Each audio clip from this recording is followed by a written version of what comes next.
you have a lot of content online about improving testosterone levels. Yeah. Right. I'm on testosterone replacement therapy, so I just inject mine. But what would you say to like these younger guys? I'm 41. Right. Father Time is undefeated. Maybe if I knew some of these tips, I could have mitigated that some. But I think I was living pretty well, man. I think it's just there's a reason athletes retire at my age. It don't matter what you do. Right. Some people say it's from keto, but I've seen studies where keto raise people's testosterone, and most of the people on testosterone replacement therapy eat carbs, right? So I don't think carbs is the culprit. And I tried carbs and that wasn't helping either. You seem like you've cracked some of these codes on this, man. So what would you say some of the things? So the main thing to understand is that this wasn't an issue 40 years ago. The average man 40 years ago had healthy levels of testosterone, total 600, 700 nanograms per deciliter. It's dropped 40% since the 80s. So that's a big drop. That's a big drop. And 40 years is nothing. Like 40 years is just literally nothing. It's nothing as far as human history is concerned. Exactly. And so something's going on. And there's all these certain reasons why T levels are falling dramatically. Yes, if you have excess body fat, if you're not active, if you're having poor nutritional diet, that's going to work against you. But it's even beyond that. There's all body fat is, in my mind, I think body fat's the biggest culprit because people are fatter. Yeah, right. That's probably going to be a huge culprit. That's the number one. But even if you control for body fat levels, there's still a big drop in testosterone. Even if you control for body fat, control for that. Okay, that's interesting. Yeah. So your waistline is inversely correlated with testosterone. So the 100%. More excess fat you have, the lower your T is, the higher your levels of estrogen are. But there's cortisol levels are high especially when you go over like 15% body fat. That's when things really start to go haywire for men. Yeah, 100%. There's all these endocrine disruptors in the environment, in food and water, phthalates, people that are wearing high amounts of fragrance, perfumes, colognes, body washes, scents, disrupt your body's ability to produce testosterone. There's even a lot of young teenagers will suck on the vape a lot, which has lots of endocrine disrupting chemicals. SSRIs can downplay T levels. Someone was messaging me about their T today and their levels were low. They've been doing all these right steps and they've improved it a lot, but it's still not that high. And then how old is this person? Like 20. It shouldn't be happening that. No, it's sad. It's sad. So there's a lot of things in the environment working against you, and it can be fixed. It can be solved. If you had some, there are some cases where people can't return their levels normally. Like but most of those times, those people, they never even got lean. They just were 30, 40 pounds overweight. Oh, if you're overweight, it's going to be it's an uphill battle. So what are some things people can do? It sounds like the first thing is to get your body fat in order. Like I would say under 15% body fat. But what would you say? That's correct. Yeah. You don't want to get too lean. Like if you're trying to get a 5% body fat. Yeah. I think that hurt me. Yeah. Because I spent like decades at super low body fat. And I think that played a role, like dieting for so long, it might have played a role. Yeah. I'm just old. I'm 42. Right. There's a sweet spot for sure. So 10, 12% body fat's great. Anything over 15% is going to drop your T levels quite a bit. Yeah, and every percentage it drops more. Yes, and where things get really bad is take your height. Let's say someone is 6 feet tall, which is 72 inches. If your waist is over half of your height, so 36 inches. And I'm not talking about wearing 36-inch pants. I mean, take a tape measure, put it around your belly button. Yeah. If it's over half your height, then you're really cramping down your T production. For sure. So especially with men, because we hold more body fat in our stomach areas. That's why some guys have beer guts and shit. Where women hold it and they have more fat cells in their thighs and titties. 100%. You can do DEXA scans and see where you store most fat, but that's the first thing. You must get lean. You also must get strong. When you train and you lift weights, you actually, yes, you're building muscle and you're triggering an increase in muscle, but you're also triggering your body to release testosterone. Yeah. Like I believe you need something. If all you're doing is going to your job, going in, you're going in public transport, driving to work, if all you're doing is sedentary, your body doesn't have that stimulus. You got to give your body a reason to produce testosterone, right? Yeah. Is that what you're saying? Exactly. Yeah, give it a reason to. Give it a reason to, lift some heavy weight and push yourself. Now, of course, number 3 is you need amazing sleep. It makes a massive difference if you're getting suboptimal sleep. And even, look, you can be in bed for 8 hours, but if you have electronics on, lights on in your room, if like maybe you have street lights and you don't have any good blinds, all that light's going to disrupt your sleep. If you're smoking, a lot of people will do edibles or smoke weed at night to fall asleep, and that like pretty much it inhibits your quality of sleep. People don't want to hear that, man. When it's like, listen, I thought they were going to be super relaxed, man, but they get mad if you say anything bad about it. But like the studies showed it fucks with your REM sleep. Yeah, you know what? It absolutely messes with your REM sleep, and as well, it blunts your dopamine system. So that the very powerhouse that makes you want to work hard, that gets you hungry to work towards that goal, that gets you motivated and energetic, gets broken down when you're smoking weed, and everyone knows this. Yeah, we all even if just because you don't like it, it's not true. Yeah, we all know this. Even my uncle was telling me, my father, and he became extraordinarily successful. My uncle was over at the house, and my father saw him smoking weed, and he's like, bro, that shit makes you dumb. I mean, listen, people know that it's like, just because you don't like it, don't make it less true. Hey, I'm speaking from experience. I pushed marijuana to the limit. I did. You pushed it to the limit. I pushed it to the limit. I pushed it to the I'm not saying this like never touching it. I had an edible every single, and this is why we talked about earlier. We talked about how important it is to like find ways to not get burnt out. Yeah. And so during Toronto, Canada, when we were locked down, I was working very, very hard, but we were locked down, so it's hard to find ways not to get burnt out when there's nothing. There's no action, no stimulation. Right? So I did the edible at night, and then I did it again, and then all of a sudden, like, I needed to fall asleep, and for months and months straight, I had the edibles, and I still worked hard. I put in the work, and then slowly over several months, I would do videos, and I'm like, I was shit. Why was I so shit on video? I'd be writing a new program, and I would just like, when my dopamine's fine, I'm writing a program, like, I'm having a blast, I'm loving it, I'm writing this program, it's so fun. It'd be like pulling teeth. Yeah. And I was like, I could feel it. It's weird, because I've had that experience too, but I've also had the experience where I come up with like some of the greatest ideas, high as shit. But it's like, fuck, I feel like now I'm relying on this substance for good ideas. So I feel like it's more of a hindrance than a positive. Now it's a crutch. To come up with good ideas, or it's a crutch, especially when I did music. It was like, oh man, I get high and fucking make this music, and it became a fucking crutch. Then I heard what I see, man, Pharrell from the Neptunes, never smoked weed before. He's one of the best producers, songwriters ever. And so it's like, oh fuck, I don't need it. Yeah, I think for anyone listening, just audit what you're doing. Yeah. Test it. Take a month, take 2 months, 3 months. Don't touch weed. See the difference. Touch it. But the thing is that, sure, maybe you're young, maybe you're 24, maybe you smoke weed every night and you don't see the cost. This is why marijuana is so dangerous. If someone's going off and ripping cocaine every weekend, they're going to feel the cost. Yeah. If they're going into very hard drugs, they're going to feel the cost. They're going to understand the problem. Marijuana, alcohol too. the next day you feel wasted. You feel the cost. Yeah. Marijuana will sneak up on you, and it will take time, and you won't even know it's the marijuana. Yeah. It happened to me. It took me. I had to really be like, why am I feeling off? Why is my passion gone? Why am I? Yeah. And I was looking at all these different things, and then finally, it was the last thing I wanted to turn to was marijuana, because I just love taking it to sleep. Right? It's amazing. But I didn't need the feeling of feeling high.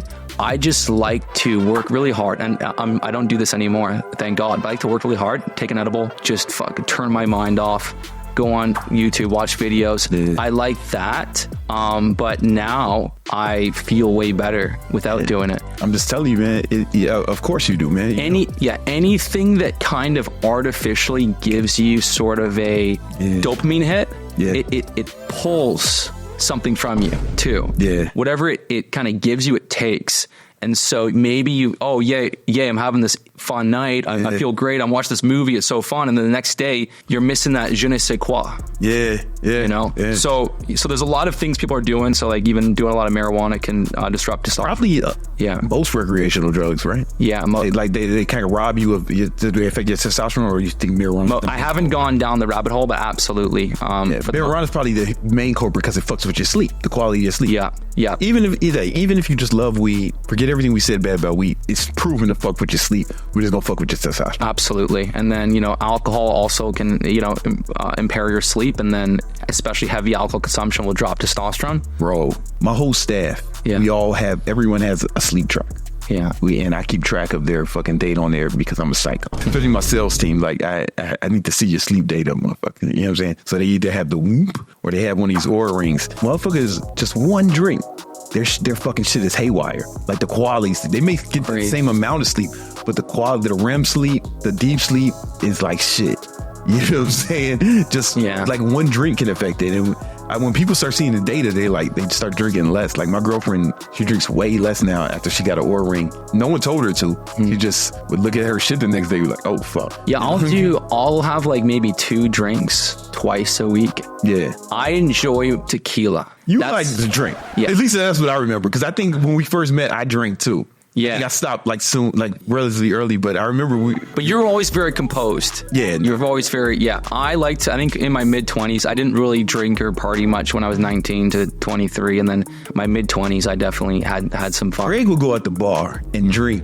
He would order Manhattan, right? That was his drink. Yeah, and that was my drink. And that's all alcohol. Pure. No majors, all Greg is shooting back Manhattan. Yeah. I mean, he never got like fucking crazy or nothing wild, but I remember this kid could drink, man. I had a couple probably wild nights in LA, but yeah, those Manhattans and in Canada they make drinks way less strong. So if I had 3-4 Manhattans in Canada, then I have 3-4 Manhattans in America, LA, it's like I feel it. Yeah, I mean Manhattan is just strong. It's all alcohol. There's nothing else in it. No, it's pure alcohol and more alcohol. And I find for me the sweet spot is like if I really want to drink, have recreation. Just understand what it's doing to your endocrine system. Yeah, you know what I'm saying? Like you can smoke weed if you want, you can drink if you want. Just understand what it's doing. And if you're trying to optimize, then you might have to make some changes. Yeah.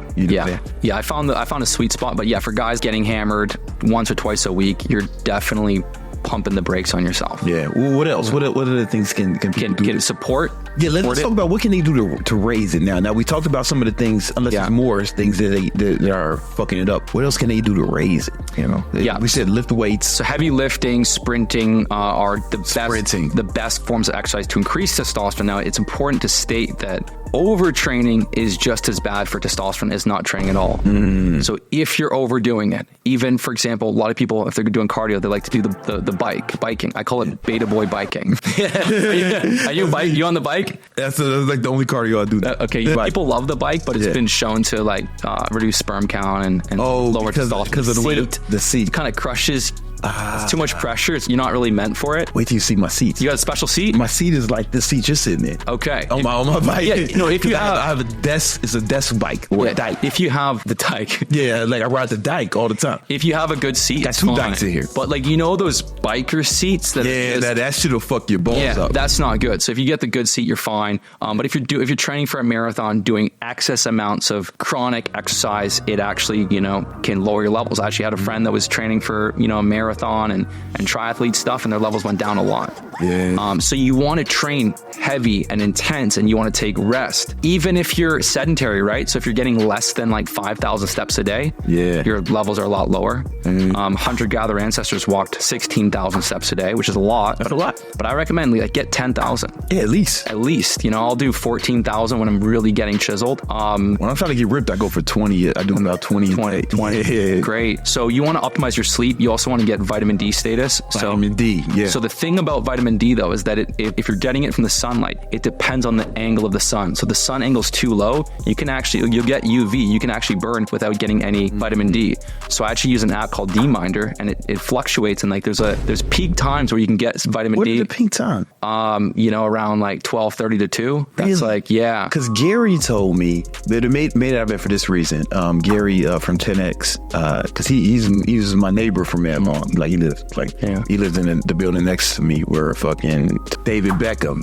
They was my neighbors, and he said first thing in the morning for the red light. But the red light. Maybe it's not for the that's for the red light. Okay. Which is like has a sort of anti-inflammatory benefit. Okay, but it's not for the vitamin. But you're not getting any vitamin D in the morning because how the angle of the sun starts low and it rises. Yeah. For the vitamin D only comes at a certain angle. So some MIT scientists create a sort of app based on where you are, time of the year, location, to kind of find out when. And it's interesting because sometimes you think, I'm getting vitamin D, but no, the angle's you're just low. UV. And what about supplementation? Vitamin D. Yeah. So essentially there's a handful of supplements that support T production, and there's a bunch that don't work. So a lot of like the horny goat weed and maca root and tribulus and stuff like that don't actually. Tribulus was the big one in the 90s. Yeah. I remember. Yeah, it doesn't actually it can improve sex drive and it can have some tangible benefit, but it's not increasing testosterone. Yeah. Even fenugreek, people talk about fenugreek because it can raise testosterone, but it does so by lowering DHT, and DHT is actually more powerful, more androgenic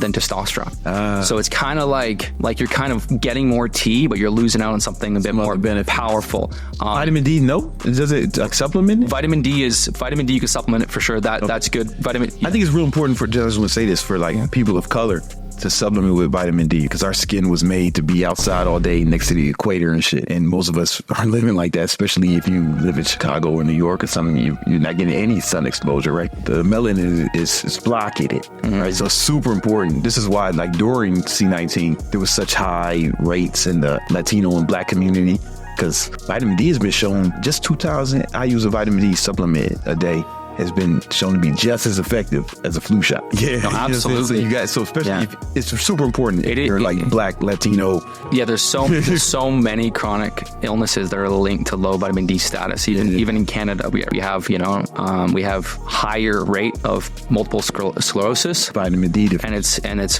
the simplest thing. Like there's a lot of people doing these different health hacks, spending loads of money, going and doing NMNs and NAD IVs, and it's like the simplest thing you can do is just get in more vitamin D. Now, the other sort of minerals that are really helpful in testosterone production is one, if your zinc levels are low. If your zinc levels are low, your T production and your immune function are going to be lower. I take zinc every day. Zinc is really, really great. And you have to be careful. Like if you take too much zinc, it can lead to a copper deficiency, but like 15, 25 milligrams a day usually is totally safe. And you can take too much vitamin D. Yeah.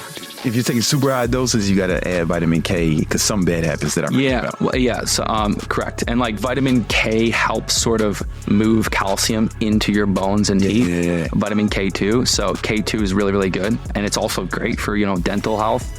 Now, next is magnesium.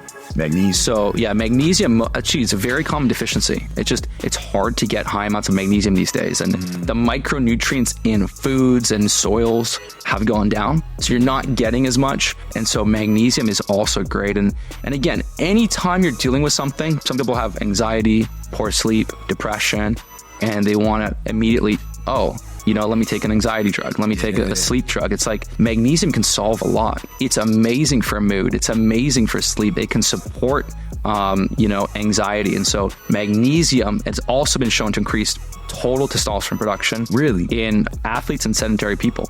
So magnesium is actually really, really powerful. Zinc, magnesium, and then third is boron. I take ZMA every night. Yeah. But I've been doing that for years. Good. It's good. It's good. The other mineral it's interesting because taking more than you require has been shown to increase T production, free testosterone, and it's sort of anti-estrogenic, is boron.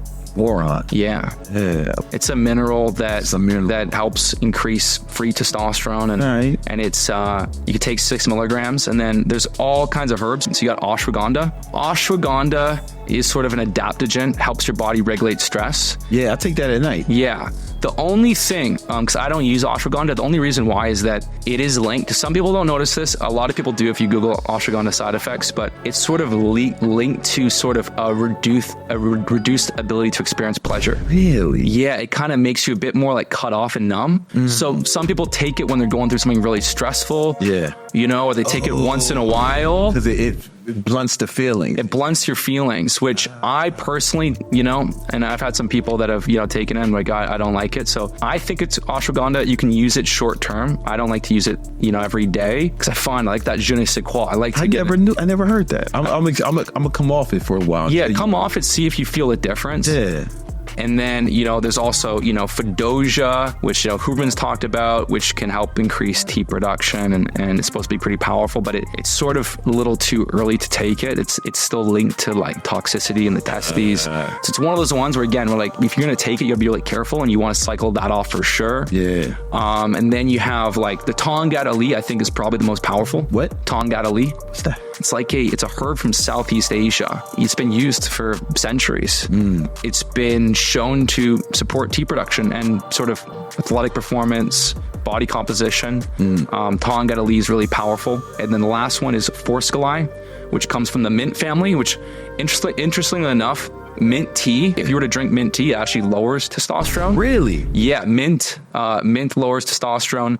There's a lot of things I can talk to you about that lower testosterone, but the actual Forskolai is from the mint family, but it actually increases free testosterone. It's anti-estrogenic, and it also it's been shown to help support fat loss too. So those are like the kind of the two herbs, Tongata leaf, Forskolai, zinc, magnesium, boron, that I really like. And then, there's some other stuff that is sort of more preliminary that people are looking into. But honestly, those are kind of the main ones. Those are the main ones. But all this is a moot point if you're too fat. Like, it's not really going to help that much. Yeah, you know what though? I do notice this link where when someone is, let's say someone is overweight, and then they start taking these things, it can be a little kickstart that makes them want to, sure, if you just stay 40 pounds overweight and you do this, you're really scratching the surface. But a lot of times when you add these things in, whether it's physiological or psychological, maybe you do get that little boost. And now because here's the thing, you probably enjoy lifting heavy weights. Yeah. Like it probably feels good to you. Yeah. Some days I used to hate it. I mean, I don't love working out, but if I hit like a PR or do something, I do feel good about it. Do you ever have those days where you're genuinely like, I fucking want to work out right now? I'm sure it's happened before, but yeah, I really don't like it that much. I think you're so focused on your business goals that like the workout's kind of like it's a means to an end. Like it's not something I really interesting. It's not something I really enjoy. Really? Yeah. I mean, I don't. But don't you feel like there's some drive to do something physical though? Listen, maybe I understand I'm a weirdo because people look at me crazy when I say, especially people in the fitness industry, but it's like, I'm just not a big fan of working out, man. I wish I didn't have to do it. But you also work out, like you kind of hit the gym like 20 minutes twice a day? 20 minutes 2 or 3 times a day. But that's because I don't like it. Right. Because most people you go for an hour and it's like, I don't know, man. If I ever take, maybe 3-4 days off training, I can't wait to go into the gym. Okay, that's the only time I'm like, I might feel something close to what you're describing. Yeah. So I think it's kind of like if you eat cheeseburger 3 times a day, you're like, I'm not craving a cheeseburger, but you haven't had a cheeseburger in a month. Like, I fucking want that cheeseburger. Yeah. When people, it's like anything. If overexposure to any stimuli makes you enjoy it less. Yeah. But so one thing that can happen is if a man, they do some natural steps to get their T up, that all of a sudden they never really cared to go and hit the gym and work hard. Now they have this motivation. I have someone very close to me, a loved one very close to me. And, he just didn't really have that much motivation. All of a sudden he started doing some of these steps I'm talking about, started taking the concoction, the Mojo concoction. And then all of a sudden started changing his diet around, started hitting the gym, started now he's going on some dates and he's putting himself out there. It was like a kickstart where it's like, because testosterone, right? It does a few powerful things, but one, it helps you handle risk better, right? So if you want to go and put yourself out there and maybe you want to start a business, maybe you see a beautiful girl and you want to approach her, it's easier when your T levels aren't low. It's like, bro, I remember when my shit was low, it got low, super low during the pandemic. And that's when I really noticed it. It was hard for me to do anything. Wow. Yeah, it was hard for me to do anything. You know what I'm saying? So, but what you're saying is fact, man. And it's dope that you're putting this information out there for these younger guys.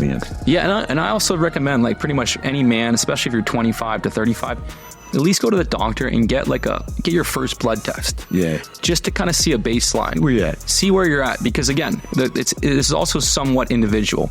You could have some guy that's at 500 that feels great. You could have another man that's at 500 that feels like shit. Yeah. There is an individual thing. Now, the difference is if someone's normally at 700 and they go down to 500 because of stress, they're going to feel bad. Yeah. Right? And if someone's kind of level is 500, and again, testosterone, it's within the natural range. isn't everything for packing on muscle. If you're already at 600 and you get your T levels up to 800, is that going to help you gain muscle way faster? Probably not. Probably not. Maybe slightly. A little bit. Maybe, but there's like testosterone isn't the only like important sort of link to muscle growth. There's androgen receptor density. Yeah. That's actually arguably more important for muscle growth than having an extra 20-30% more testosterone. That's why some guys, if you look at guys that go on high amounts of gear, have you seen some of these guys that go on high amounts of gear that still look like shit? Yo, I have seen like my whole career, like, you know, everybody would accuse me of being on gear or whatever. You used to get that too. It was funny.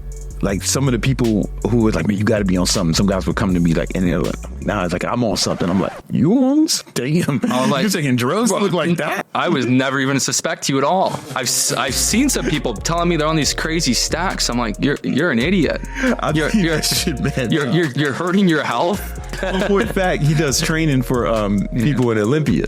Yeah. Right? Like, he's like real, like pro bodybuilder. He does the training. And he was telling me, man, he was like, listen, I've taken guys to get their pro card naturally. I mean, they weren't successful until they went off gear, but they got their pro card naturally. Once they get in that fucking arena, then it's like, all right, but he got their pro cards naturally. But then there was guys who was on gear.